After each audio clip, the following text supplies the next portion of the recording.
Well, here we have our running board inserts for the Articat sleds. Here's the insert just set on top and not powder coated yet.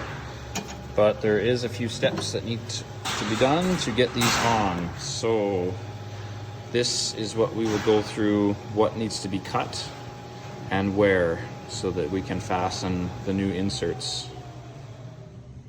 Well, the first step is going to be to remove your existing running boards here. You're going to have to cut all of these out. So best way to do this is lay your new insert up and in place where it has to go, and then you can use a straight edge and mark where you need to cut on the outside of the running board, as well as where you need to cut on the inside of the running board. Something to take note of is you will cut out, there's a window here, you can remove that. And these tabs, you're going to have to make sure to leave enough material to rivet on up in these rivet holes. That's going to line up in here. So once you have that all marked, you can drill out and punch out all of these rivets along the inside of the running board, as well as these back rivets. So you can see here it's going to be these four. Do not remove these two rivets.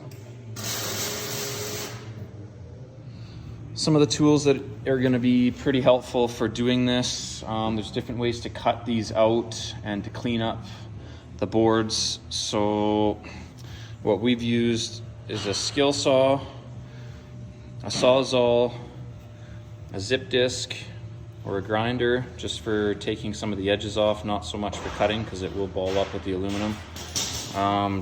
Die grinder, super helpful for the next couple parts. Air chisel with a pointy tip on it to drive out some of those rivets. C-clamp. We've got punches, center punch, air riveter, a drill, and I don't know, I like hand files for working with aluminum just to take off the burrs and the edges. So we'll go over cutting some of this section out and the easiest ways that we found to do it. So for these rivets, these ones are a little tough to get out. Easiest way is to take a zip disc or a grinder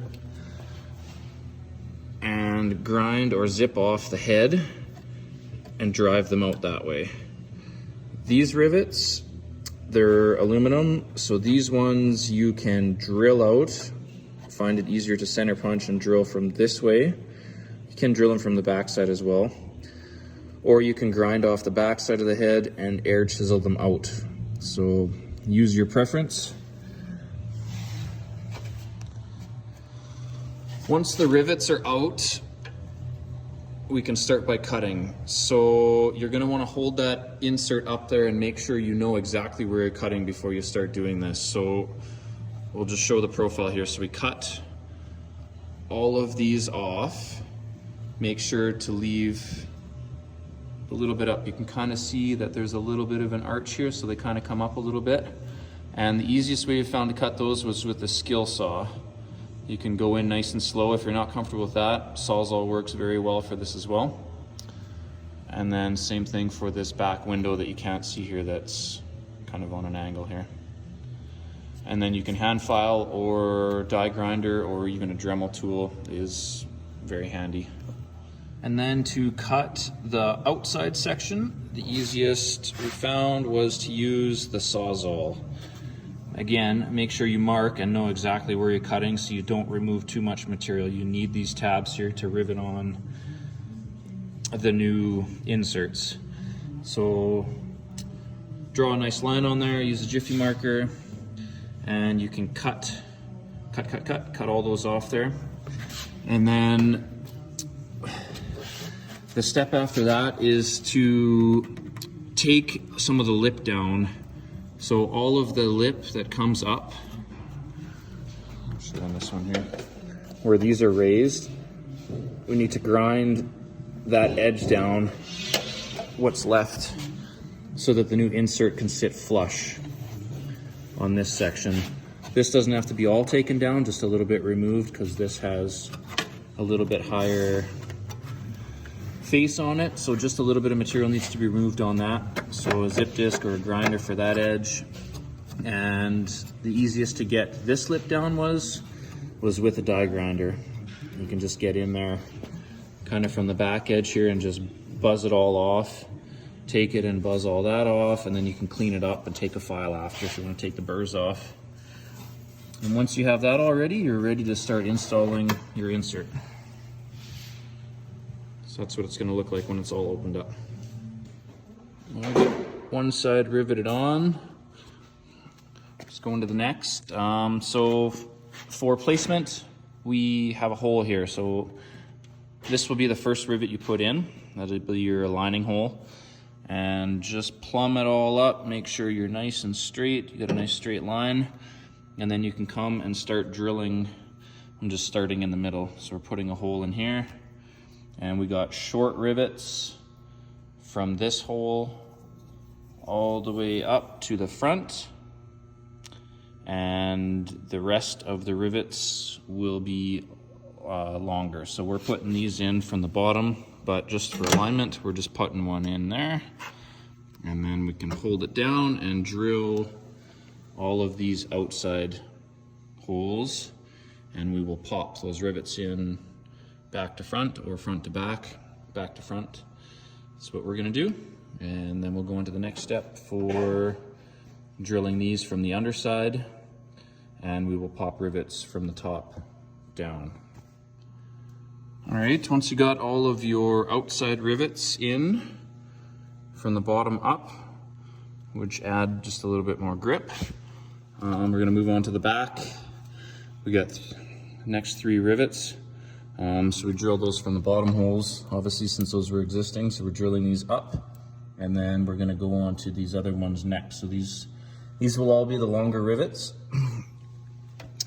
And another tip here, we got a larger 5/16 bit, just to clean up these burrs. So you can just take the faces off with the drill, then they're nice and clean for you. Pop those rivets in, and then we'll work our way down the inside, and we'll be all done.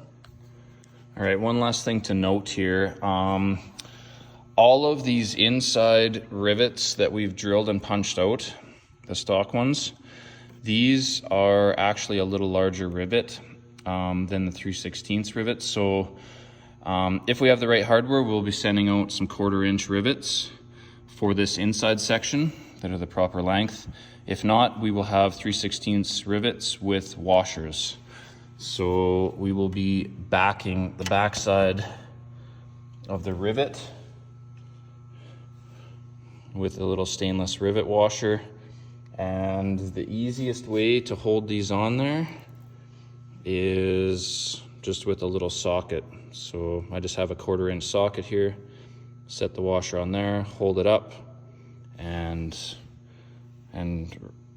rivet on with the washer on there so it grabs properly.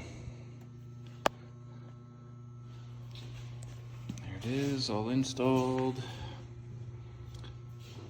Got our rivets up from the bottom on the outside with the shorter rivets, and then the longer rivets on the back side.